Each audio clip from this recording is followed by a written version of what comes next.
Can you hear me now? Yeah, I Okay. can hear you. So the first thing I'm going to do is ask your permission. Can I record this, or would you feel more comfortable without it? Whatever you want. No, you can record it. Yeah, because basically post fact, I analyze it and see what I could have done better. Um, it just helps me. So let me just close the door a second. All right. First thing I'm going to do is I'm going to just share the screen with you so that you've got the Mishnah at your disposal. Give me 1 second because I've got multiple screens open. Doesn't.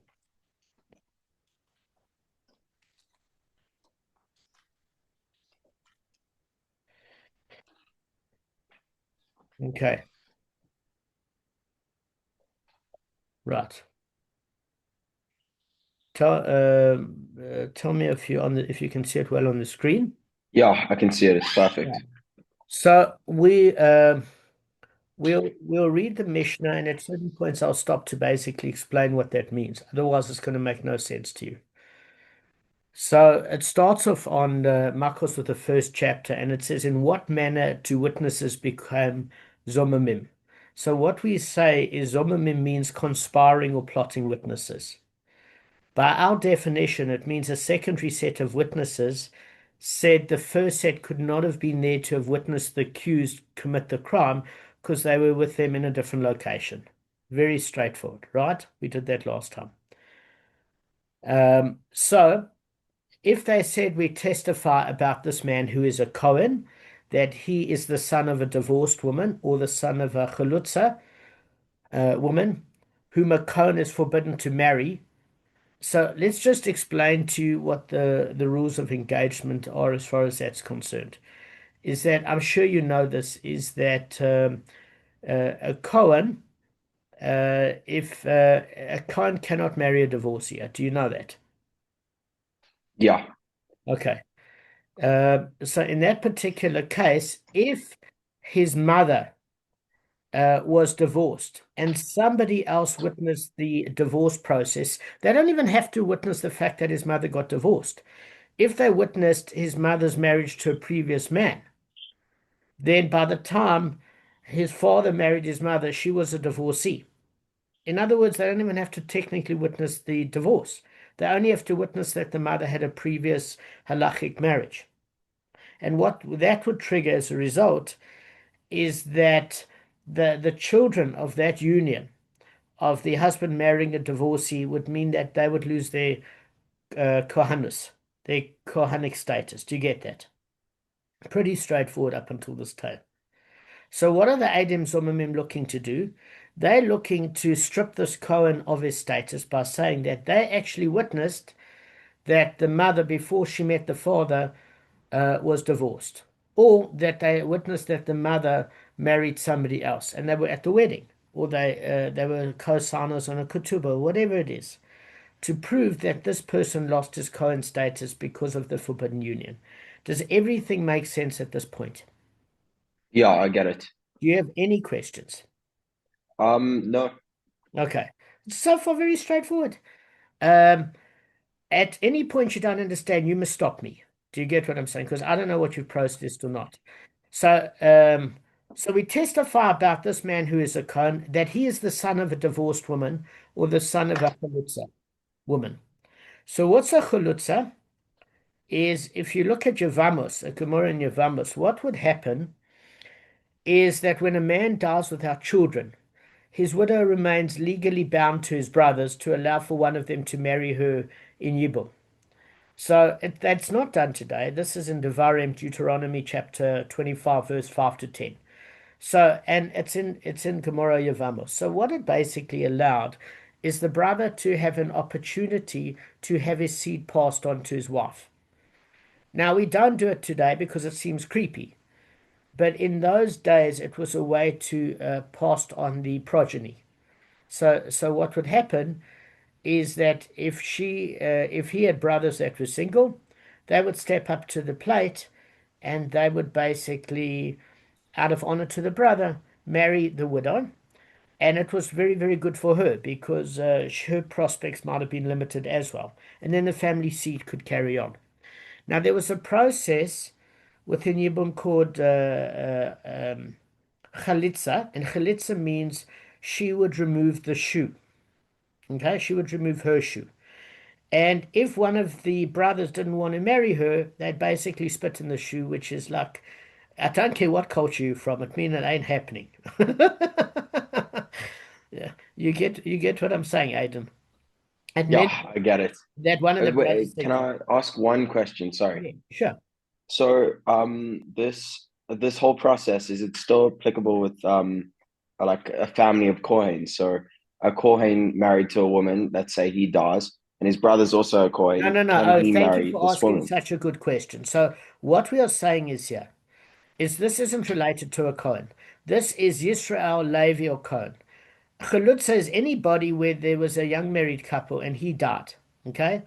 And she remained in the state of being single. One of the brothers would step up to the plate and be offered to marry his brother's widow in order to make sure that the family had their seed continue. So if he wasn't keen on it, he'd spit in her shoe in a process called chalitza. Now, he might have had multiple brothers. If they all spat in her shoe, then it leaves her free to marry anybody else.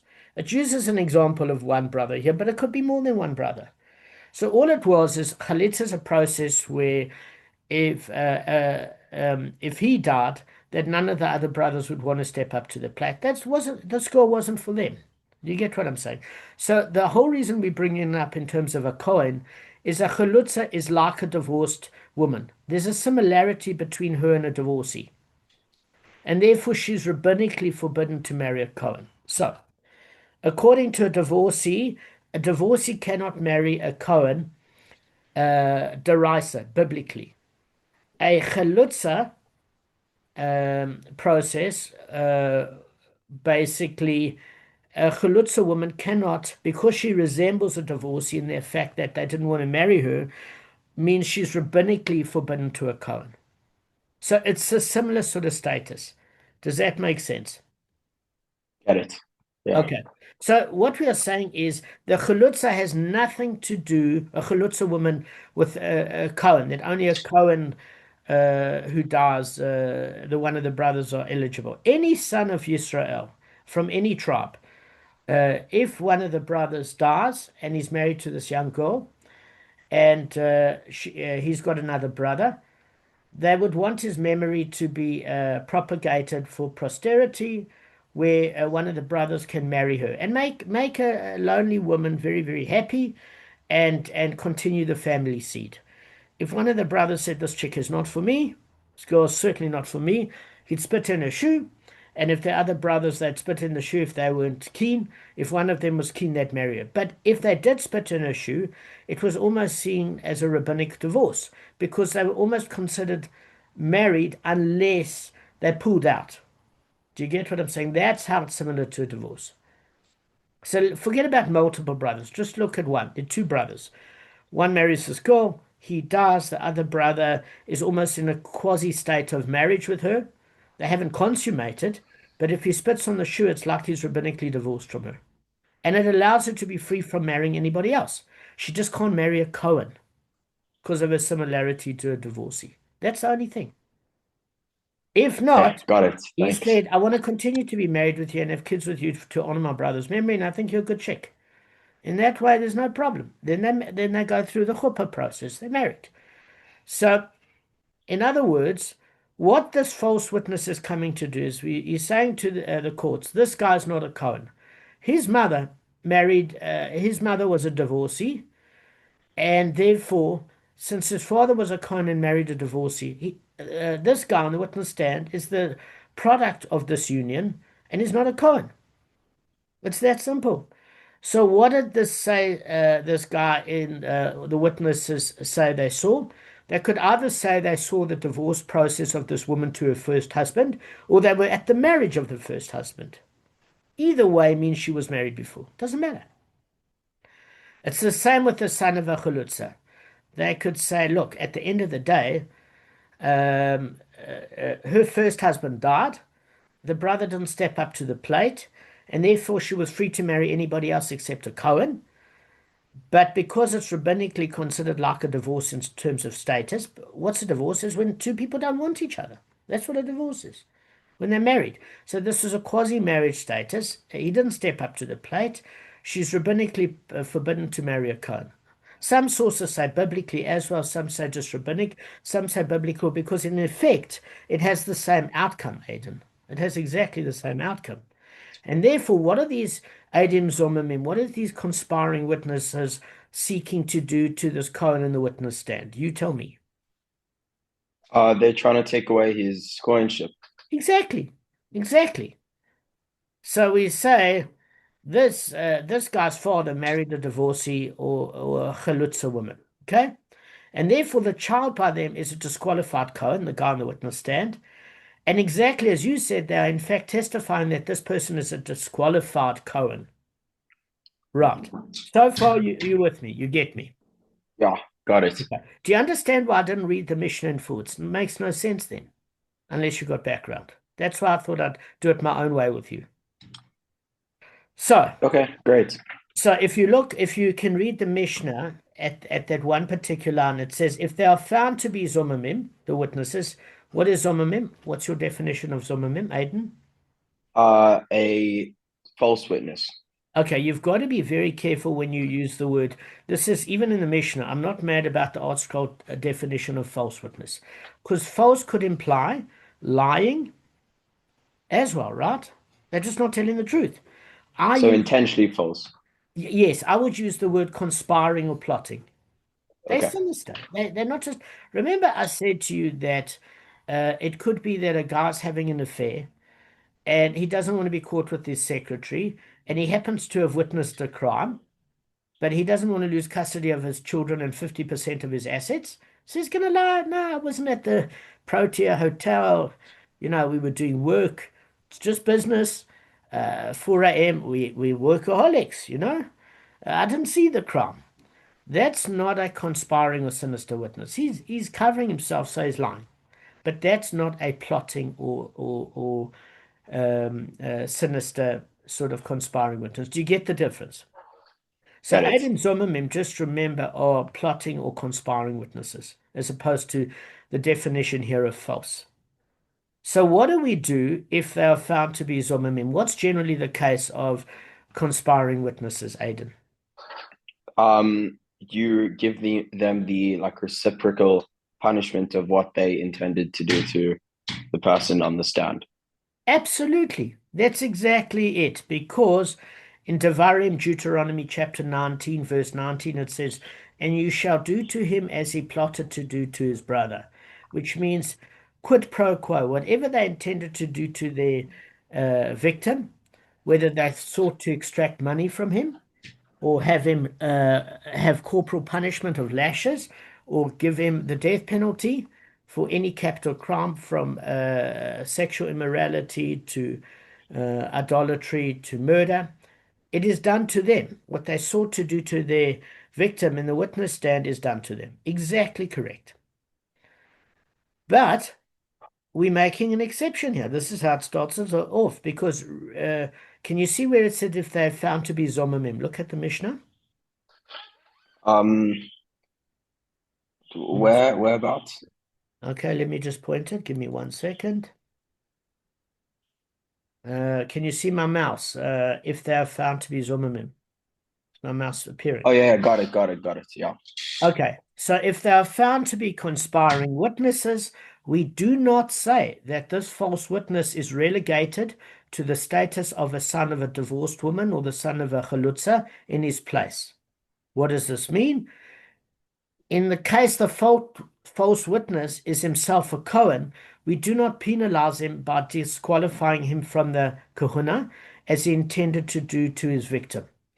Rather, he suffers the penalty of 40 lashes known as Makkos.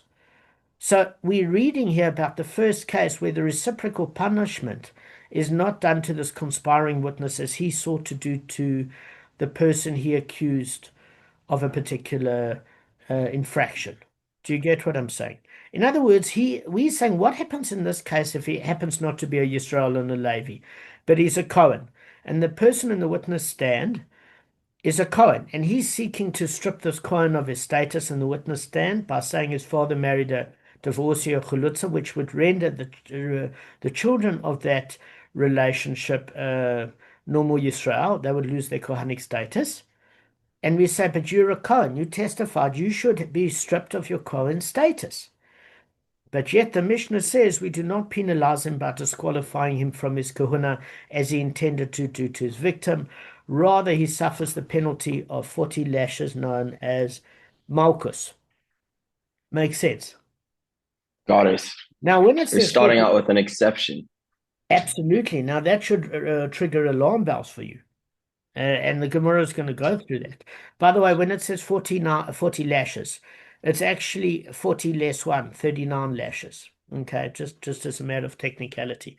But just bear in mind before you think that this is some sort of a cruelty, we were very, very careful to say that we judge the person's health condition, their age, their susceptibility to deal with it. Do you get what I'm saying? Before we apply the full stringency of the law. And it doesn't mean every crime gets 39 lashes necessarily. Generally, lashes are for transgressing a negative commandment of the Torah. Why do we say that lashes and corporal punishment are reasonable? In a society, particularly in those days, which was much wilder than today. Today, you've got litigation, you can sue somebody, except in South Africa. This is the Wild West. But in any normal first world country, you can't just clap somebody. You're going to end up in court. You can't just do things. So in a society where the whole place was like Game of Thrones or Wild or anything like that, where people were killing each other and there were no laws and people would steal from each other, you'd have to beat the heck out of somebody to give them a learning curve. How else were you going to do it, Aiden? Yeah, Yeah, you're so right. I'm saying you Yeah, do it yeah. once. And also, what you've got to realize is there's a deterrent factor. If your best mate did something not so lacquer and he committed a crime and he was beaten within an inch of his life, you might say no to Dari.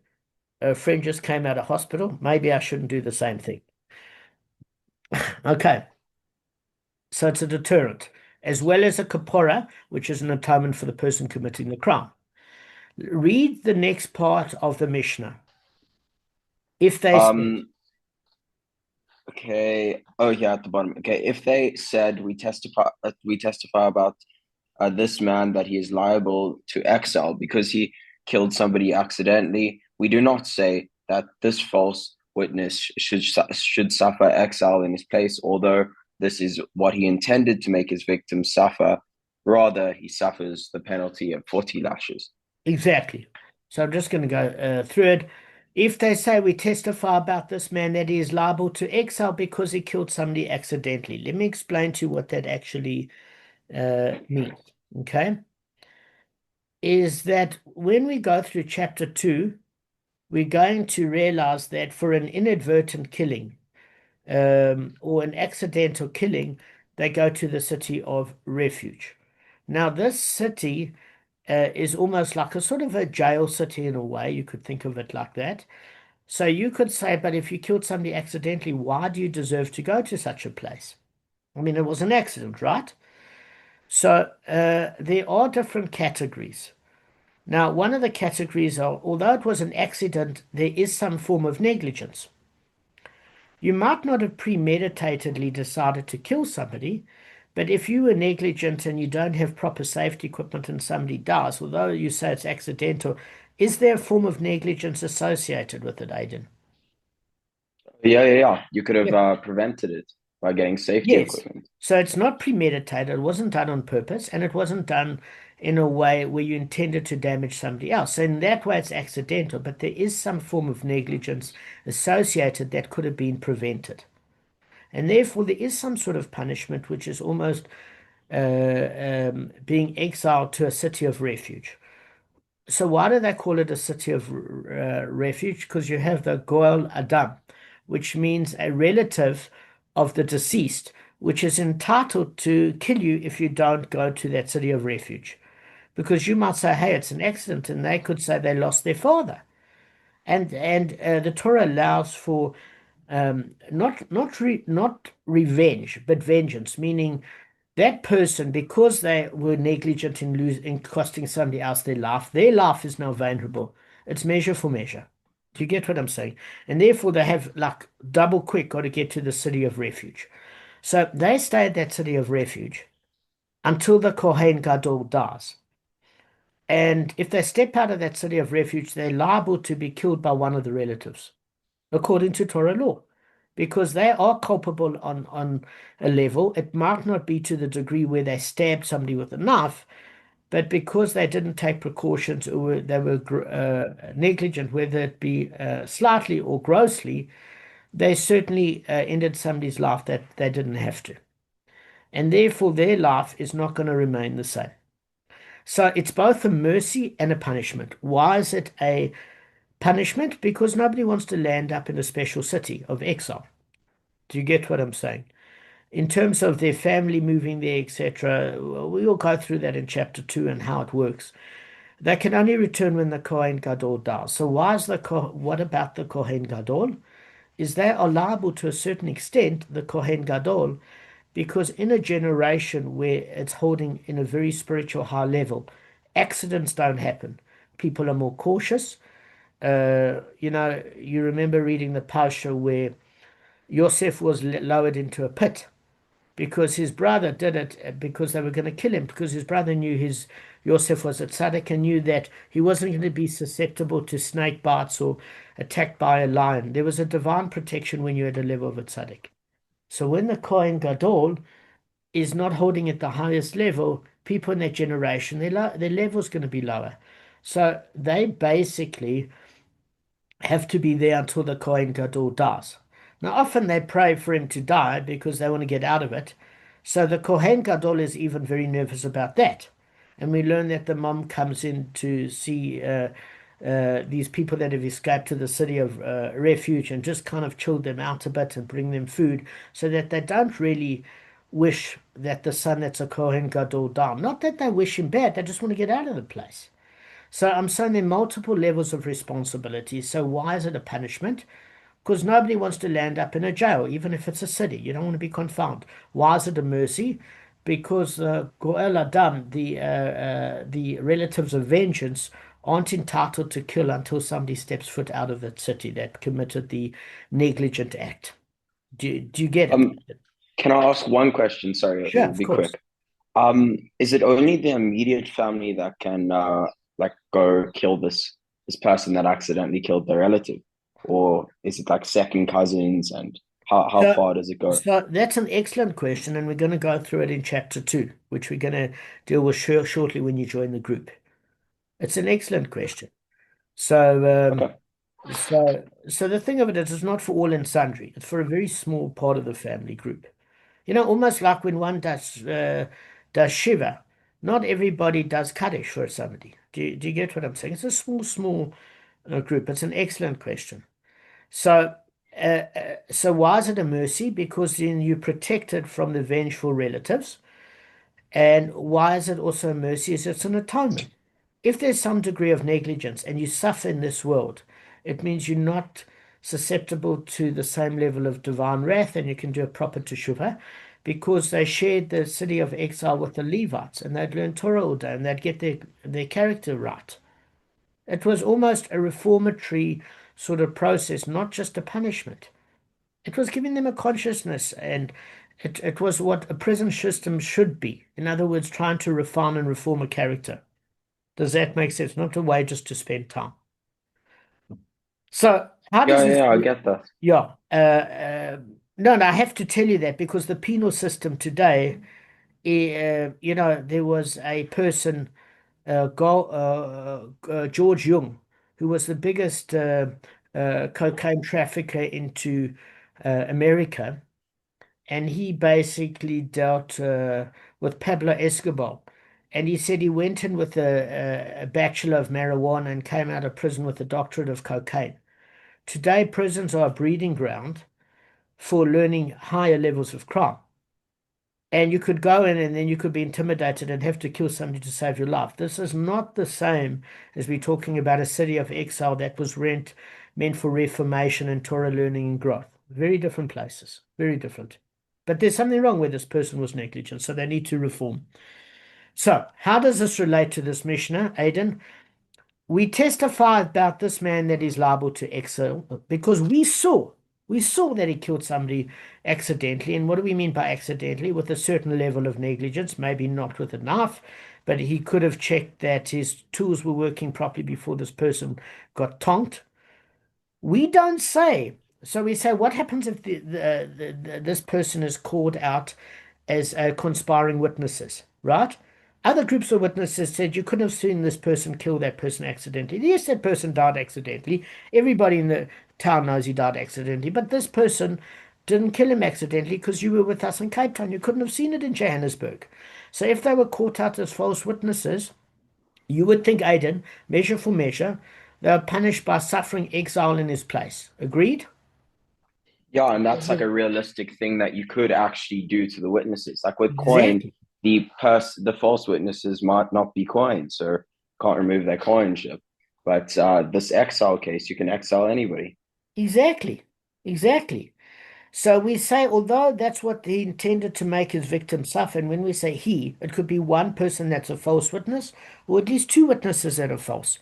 So we say no, rather he suffers the penalty of 40 lashes. In other words, just like the case of the Cohen, when we don't do the reciprocal penalty, if he is a Cohen. So, Aiden, obviously we have to deal with that first part of the mission in two ways. And that way is exactly as you brought up now. Well, what happens if the person's a Cohen? We got to give the guy lashes because he's not going to be susceptible to have his Kohanic status stripped. Okay? You're 100% right. So there has to be something in its place. He's got to suffer for what he intended to make the person do. And since he's not a Cohen himself, give him 40 lashes. We say, but if he is a Kohen, the puzzlement of the upper part of the Mishnah is we don't say that he's stripped of his Kohen status, and the question is why? That's the question you should be asking. Why not? He's a Kohen. He wanted to cost this other person his Kohen status. We could strip him of his status. Why not? Why give him the 40 lashes? So that's your first question. The other thing below is exactly as you said. Why shouldn't he suffer exile in his place? Because um, this person was going to spend the rest of their days until the Kohen Gadol died in exile. And since this is what the conspiring witness wished to make his victim suffer, they should suffer the same penalty of being exiled. Why do they suffer the penalty of 40 lashes? So, It's another form of like punishment that can be like applied to anybody. correct. But what we want to know is we learned initially when I gave you this introduction a few days ago that the quintessential case of Adim Zomamim is that when conspiring witnesses are caught out to not having viewed the crime, that what they've done to their victim or attempted to do to their victim is done to them. That's the quintessential case, quid pro quo.